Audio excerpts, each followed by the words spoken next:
बिहार में पहले चरण में 16 जिलों की 71 सीटों पर वोटिंग संपन्न हो चुकी है। सभी दल जीत का दावा भी कर रहे हैं ताकि कार्यकर्ताओं समर्थकों का मनोबल कायम रह सके। जाहिर है हर राजनीतिक दल अपने अपने हिसाब से मतदाताओं को अपने पक्ष में बताने की बात करती रही है।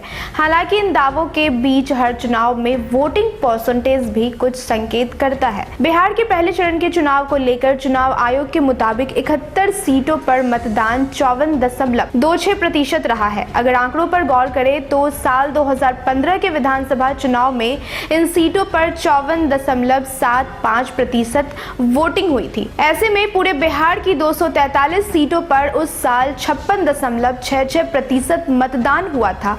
तो कुल मिलाकर इस बार पहले चरण के मुताबिक वोटिंग ना तो बहुत अधिक है और ना ही बहुत कम है। वहीं अगर मतदान का प्रतिशत अधिक होता तो उसे सत्ता विरोधी रुझान मान लिया जाता है। अगर कम होता है तो माना यही जाता है कि मतदाता यथास्थिति के पक्ष में है।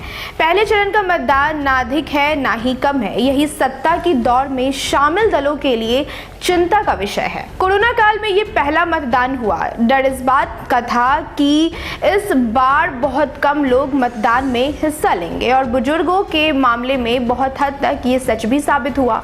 युवाओं और महिलाओं के मन में शायद कोरोना का डर कम था, इसलिए युवाओं और महिलाओं ने मतदान में दिलचस्पी भी दिखाई। फिर भी ये उम्मीद से कम थी। अब कम इसलिए भी थी क्योंकि सत्ता और विरोधी दल ने इन समूहों के लिए कई घोषणाएं की हैं।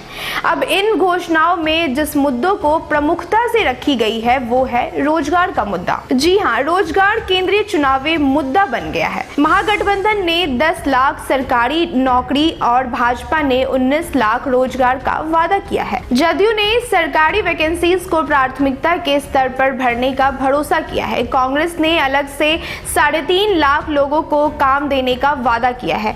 जन अधिकार पार्टी ने 3 साल के भीतर बिहार को देश नहीं एशिया का सबसे विकसित राज्य बनाने की घोषणा की है।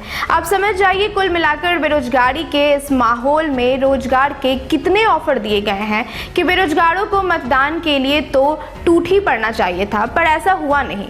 अब उस तरीके से युवाओं का मतदान के लिए नहीं टूटने पर 2 संभावनाएं हो सकती है। पहली ये कि बेरोजगारों को पक्के तौर पर रोजगार मिलने का भरोसा नहीं हो पा रहा, शायद उन्हें अब नेताओं के बातों पर भरोसा नहीं हो पा रहा। दूसरी बात ये कि शायद आम लोगों के मन में बदलाव के लिए वैसी बेचैनी नहीं है जैसे सोशल मीडिया और विरोधी दल के नेताओं के भाषण में नजर आती है। संभव है कि पहले चरण के मतदान की प्रवृत्ति को देखते हुए राजनीतिक दल बाकी के 2 चरणों में मतदाताओं को प्रभावित करने के लिए अपनी रणनीति में कुछ बदलाव करें, क्योंकि दूसरे चरण का मतदान 3 और अंतिम चरण का मतदान 7 नवंबर को होना है। अब 3 चरणों में हो रहे इस बार के चुनाव में निगाहें दूसरे चरण की 94 सीटों पर लगी हुई है। राजनीतिक जानकार कहते हैं कि जिस तरह किसी भी टफ फाइट वाले क्रिकेट मैच में सेकेंड लास्ट ओवर काफी हद तक जीत हार तय करता है, उसी तरह दूसरे चरण के मतदान का रुझान ये बता देगा कि बिहार में बदलाव की बयार बह रही है या फिर जनता फिलहाल परिवर्तन के मूड में नहीं है।